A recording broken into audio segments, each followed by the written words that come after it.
नमस्कार।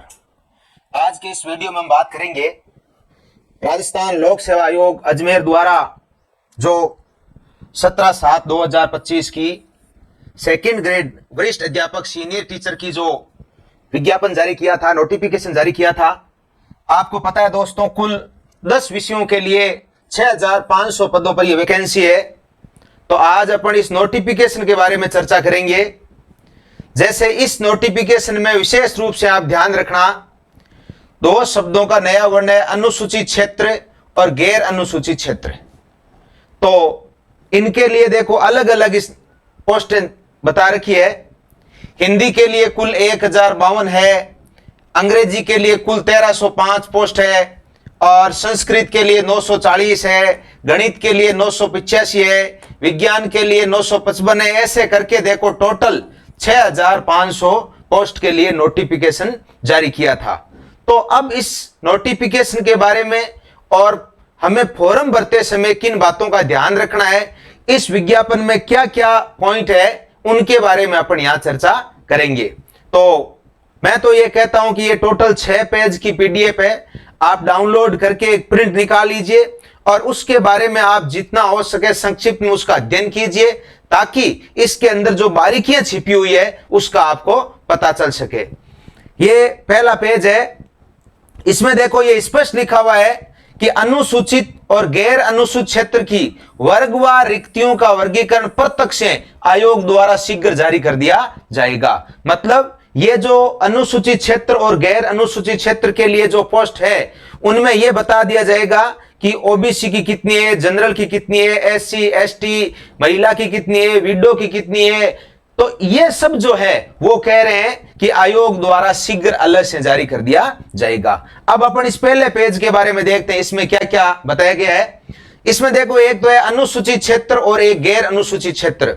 तो आप विशेष रूप से ध्यान देना, गैर अनुसूचित क्षेत्र का कोई भी कैंडिडेट अनुसूचित क्षेत्र में फॉर्म नहीं भर सकता, लेकिन अनुसूचित क्षेत्र का कैंडिडेट गैर अनुसूचित क्षेत्र के लिए अप्लाई कर सकता है। यह आप ध्यान रखना कि अनुसूचित क्षेत्र का कोई भी कैंडिडेट है वो गैर अनुसूचित के लिए फॉर्म भर सकता है। स्पष्ट लिखा हुआ है, देखो अनुसूचित क्षेत्र के अभ्यर्थी गैर अनुसूचित क्षेत्र की रिक्तियों के विरुद्ध भी आवेदन कर सकते हैं।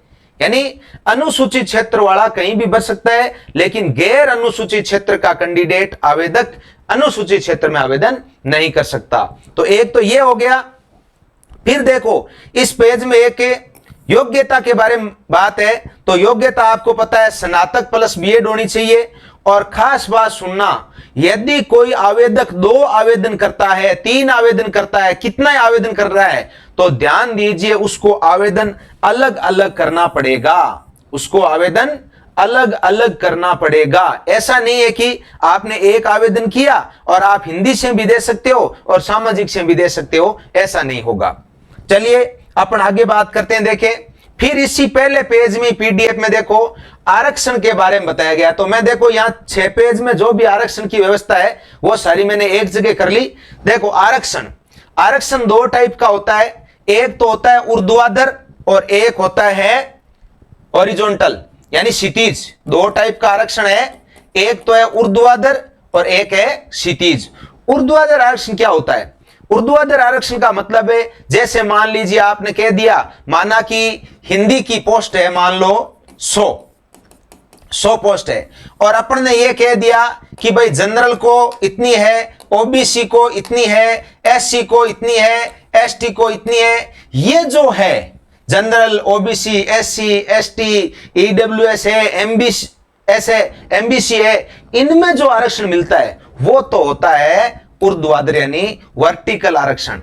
और जैसे मान लीजिए ओबीसी के लिए यहां सीट आ गई, मान लीजिए 20। आप इसको यूं समझिए, ओबीसी को जो सीट आ गई, उस ओबीसी की सीटों में भी आरक्षण है कि भाई महिला को कितना है, विडो को कितना है, डिवोर्स को कितना है, डीवी को, दिव्यांग को कितना है, भूतपूर्व सैनिक को कितना है। ओबीसी की या जनरल की कैटेगरी में ये जो अलग अलग आरक्षण होता है, ये आरक्षण होता है दोस्तों क्षितिज आरक्षण। तो यहां सब क्षितिज आरक्षण की चर्चा की गई है। जो ये ऊर्ध्वाधर है वो तो हो जाएगा, और बाद में जो आरक्षण है वो कौन सा आरक्षण है? आपका सीटीज आरक्षण है।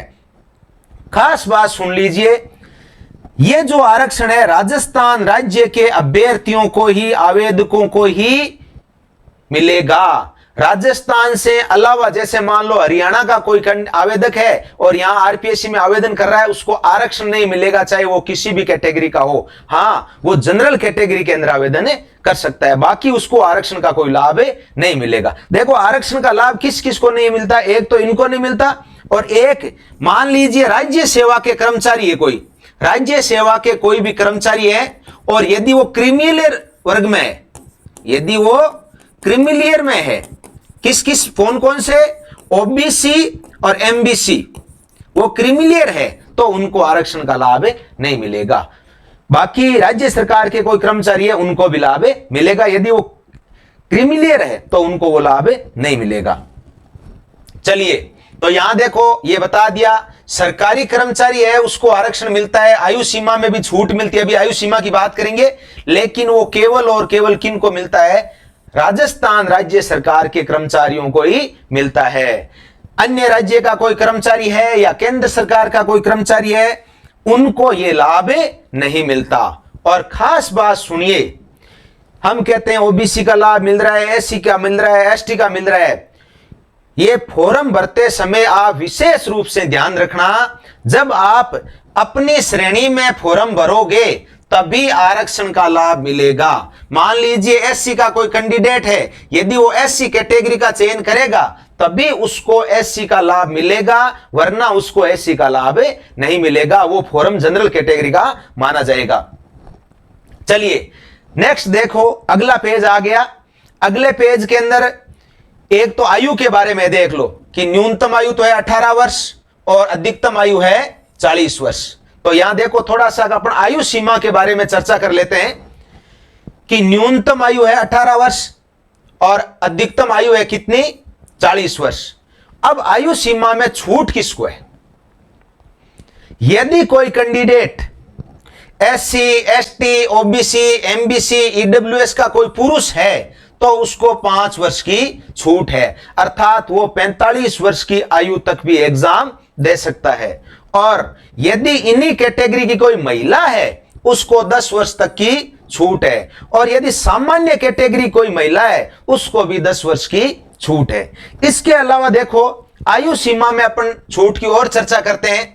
यदि कोई विधवा या परित्यक्ता है उसके लिए कोई अधिकतम आयु सीमा नहीं है। बहुत इंपॉर्टेंट चीज है, यदि विधवा या तलाकशुदा, विच्छिन्न विवाह या परित्यक्ता कोई है उनके लिए अधिकतम आयु सीमा का कोई प्रावधान नहीं है। एक प्रावधान है भाई, आपको पता है राजस्थान में सरकारी कोई भी कर्मचारी होता है उसकी सेवानिवृत्ति की आयु होती है कितनी? 60 वर्ष। तो ऐसा नहीं है कि अधिकतम आयु में छूट नहीं है, तो 60 वर्ष से अधिक की कोई मान लीजिए विधवा महिला है, परित्यक्ता है, वो फॉर्म भर दे, नहीं भर सकती। यानी 60 वर्ष से अधिक की कैंडिडेट कोई भी है तो वो फॉर्म में नहीं भर सकते। हाँ, और यहां आयु की बात करते हैं, यदि अभी आपने देखो अलग अलग कैटेगरी में बात करी थी कि महिला को इतनी छूट है, पुरुष को इतनी छूट है, सामान्य महिला को 10 वर्ष की छूट है। यदि इन कैटेगरियों में कोई दिव्यांग है तो उसको 5 वर्ष की अतिरिक्त छूट है। जैसे मान लीजिए ओबीसी कैटेगरी का कोई पुरुष है उसको 5 वर्ष की छूट है, लेकिन यदि कोई दिव्यांग है तो उसको अतिरिक्त और 5 वर्ष की छूट है, अर्थात वो 50 वर्ष तक की आयु तक भी फॉर्म में भर सकता है। चलिए, ये आयु के बारे में मैंने सब पॉइंट्स को एक जगह करके आपको बता दिया। अगले नेक्स्ट पेज में एक तो देखो आवेदन की तिथि, ध्यान दीजिए। सेकंड ग्रेड के आवेदन 19 अगस्त से शुरू हो रहे हैं और 17 सितंबर तक भरे जाएंगे।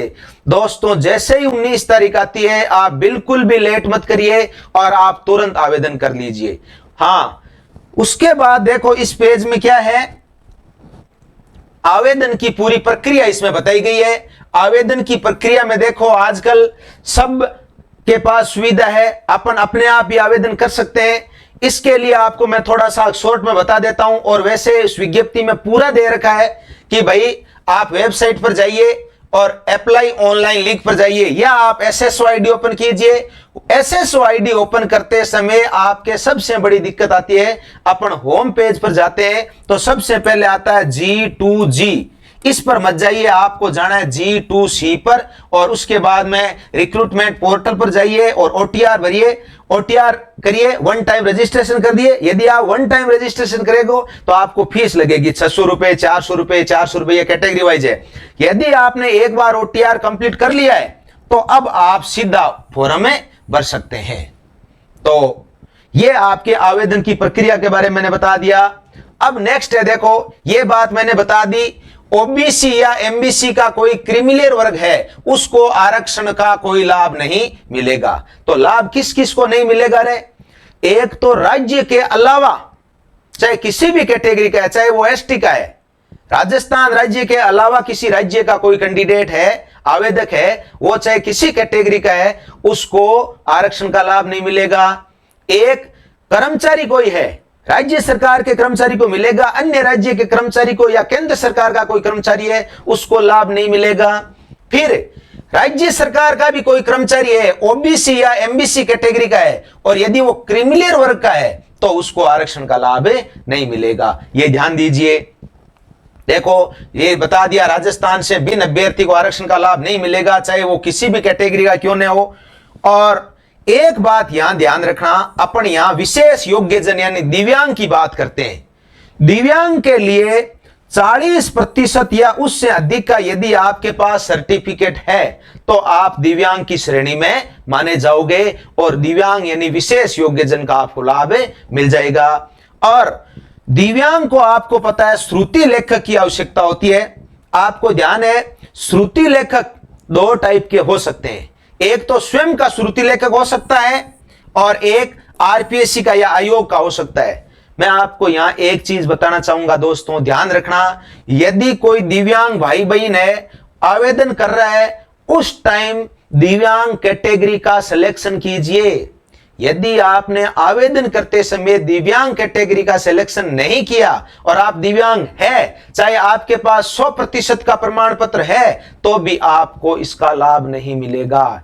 सबसे बड़ी बात है, फॉर्म भरते समय इस कैटेगरी का चयन कीजिए। अब आपके पास श्रुति लेखक आपको मिल जाएगा। उसकी प्रक्रिया क्या होती है, जिस दिन एग्जाम होती है, जहां आपका परीक्षा सेंटर होता है, वहां के केंद्र अधीक्षक को आपको एक दिन पहले जाके बताना पड़ेगा, आपको अपना प्रमाण पत्र देना पड़ेगा और बताना पड़ेगा कि ये मेरा श्रुति लेखक है। और यदि आप कहते हो भाई मुझे तो आरपीएससी उपलब्ध कराएगी, तो केंद्र अधीक्षक को आपको 2 दिन पहले बताना पड़ेगा और आपको श्रुति लेखक मिल जाएगा। तो ये दिव्यांग विद्यार्थी विशेष रूप से ध्यान दिए। चलिए अगले पेज में पूरी पेपर की प्रक्रिया है। आपको पता है यहां टोटल पेपर कितने होंगे, 2 होंगे। पहला पेपर में 100 प्रश्न होगा, सबके लिए कॉमन होगा, और वो कितने अंक का हो जाएगा, 200 अंक का।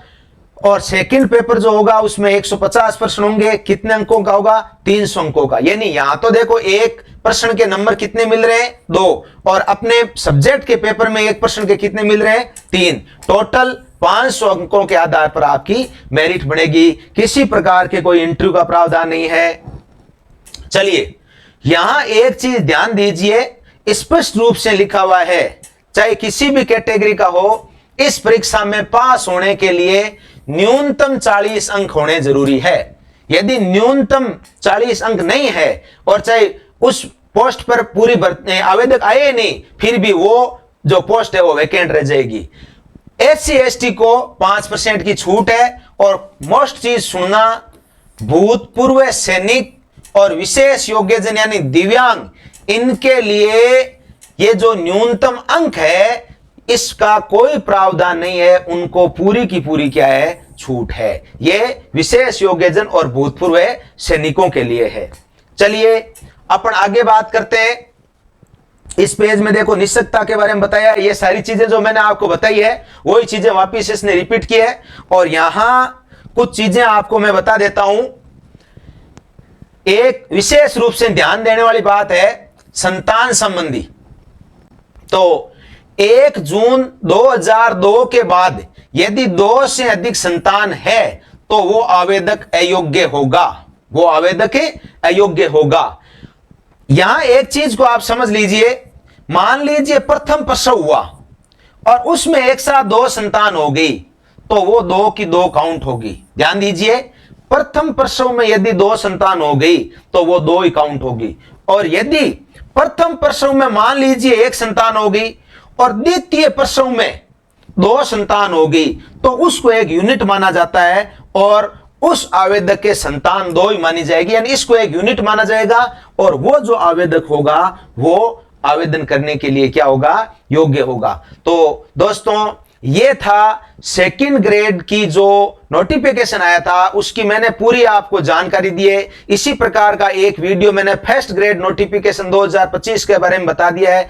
यदि आपको वीडियो पसंद आए तो लाइक करना और टॉपर्स एजुहब चैनल को सब्सक्राइब करना। Thank you. जय हिंद, जय भारत।